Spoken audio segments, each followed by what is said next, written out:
یاد رکھیں اللہ رب العالمین نے اپنے محبوب مکرم صلی اللہ علیہ وآلہ وسلم کی رفاقت کے لیے، ان کی معیت کے لیے ایسے افراد کا انتخاب کیا، ایسے افراد کو چنا جو حضرات انبیاء کرام علیہ السلام کے بعد سب سے زیادہ افضل تھے، سب سے زیادہ فضیلت والے لوگ تھے۔ اللہ رب العالمین نے ان کو چنا، یعنی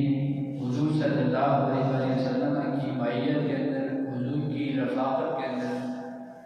حضور کی بارگاہ کے اندر ایسے افراد آئے، ایسے افراد نے اسلام قبول کیا جو اللہ کے ہاں پسندیدہ تھے۔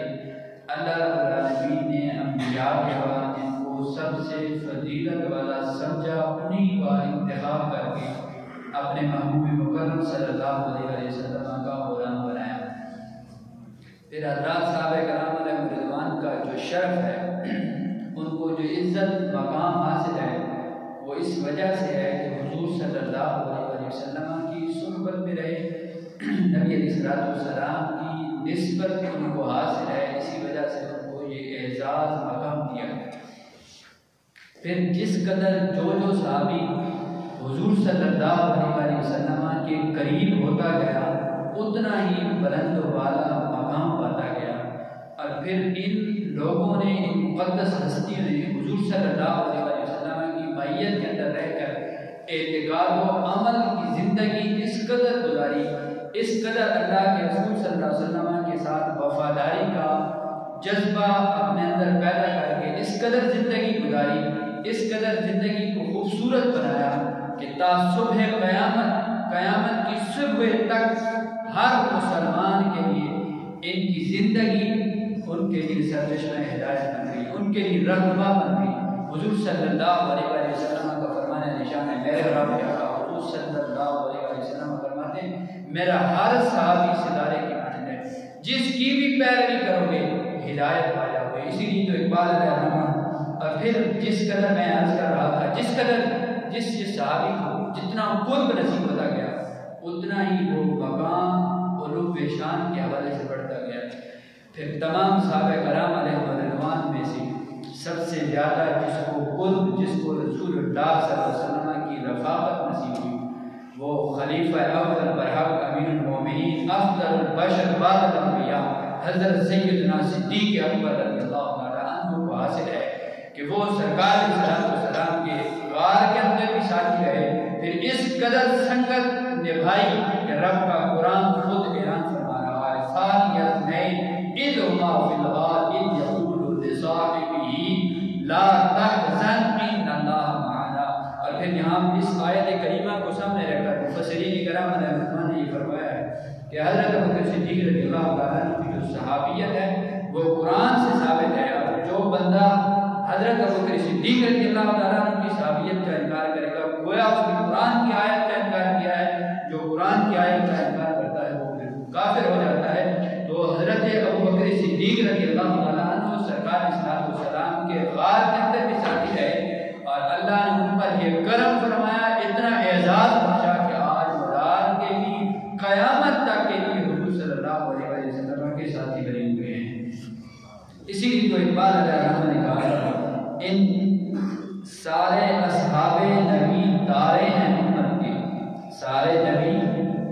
سارے اصحاب نبی تارے ہیں امت کے، ان ستاروں میں بنے بہرو منور صدیق، یعنی حضرت ابوبکر صدیق رضی اللہ تعالیٰ عنہ کو ان سب تاروں پر فضیلت حاصل ہے۔ پھر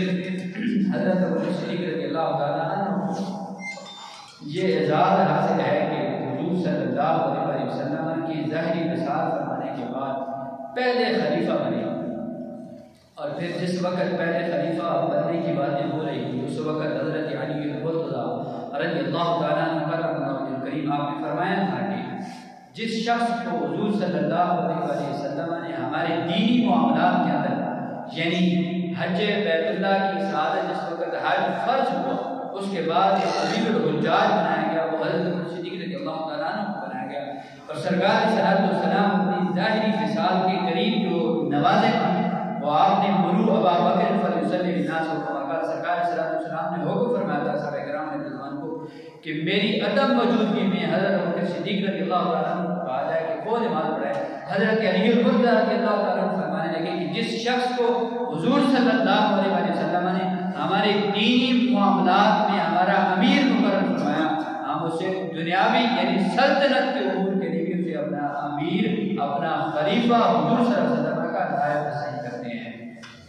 پھر جس وقت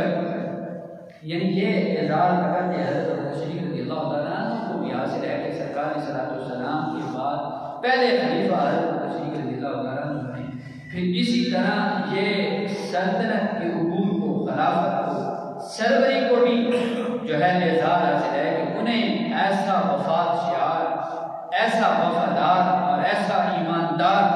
جس طرح حضرت ابوبکر صدیق رضی اللہ تعالیٰ عنہ نے خلافت کو سنبھالا، خلافت پر فائز رہے، اس کو بھی اعزاز حاصل ہے۔ اس بات پر بھی